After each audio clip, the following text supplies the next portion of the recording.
కాపురంలో సహజంగా గొడవలు వస్తాయి కదా, చిన్న చిన్న అవును. గొడవలు భార్య భర్తలకి. అవును. అట్లా గొడవ వస్తే ఆ భర్త మీద కంప్లైంట్ చేయడానికి హ్మ్. నల్గొండ 2 టౌన్ పోలీస్ స్టేషన్ కి ఈ అమ్మాయి వెళ్ళింది. ఓకే. రూరల్ పోలీస్ స్టేషన్‌కి ఈ అమ్మాయి వెళ్ళింది వెళ్ళిందనమాట. కంప్లైంట్ చేయడానికి, భర్త మీద కంప్లైంట్ చేయడానికి, నన్ను హరాస్ చేస్తున్నాడు, హ్మ్. ఇట్లా ఇబ్బంది పెడు సమ్ ఏదో వాళ్ళ ఘర్షణ, వాళ్ళ ఇబ్బంది ఏదో హ్మ్. చేయడానికి ఈ అమ్మాయి పోలీస్ స్టేషన్కి వెళ్ళింది. హ్మ్.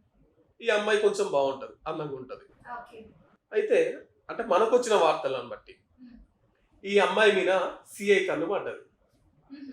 సిఐ కన్నుబడి ఈ అమ్మాయి నీతో ఎఫ్ఐఆర్ పెట్టుకోవాలని చెప్పేసి సిఐతో సరేనమ్మా నీ బాధ తీరుస్తా, నీ ప్రాబ్లమ్ సాల్వ్ చేస్తా అని చెప్పేసి మాట్లాడి భరోసా సో, ఇచ్చి ఆయన మంచితనంగా మాట్లాడి అమ్మాయికి దగ్గర అయ్యాడు. హ్మ్. అమ్మాయికి దగ్గర అయ్యి ఇప్పుడు ఈమె కేసు పెట్టింది కదా హ్మ్. వాళ్ళ భర్త మీద, SC ST case, SC ST attract case పెట్టి ఆయన జైలుకి పంపించి హ్మ్.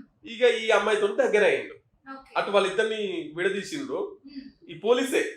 ఓకే. ఒక సమస్య ఎవరైతే వచ్చింది, సీఏ ఉన్నారో ఆయన వైఫ్ అండ్ హస్బెండ్‌ని విడదీసేసారు. విడదీసా కంప్లీట్ గా. ఇప్పుడు కేసు పెట్టి జైలు వేసిన తర్వాత ఇంకేముంటది, ఈ అమ్మాయి ఒకతే ఉంటది కదా. అవును.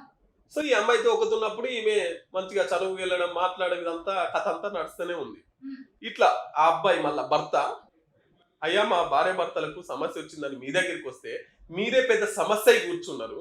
హ్మ్.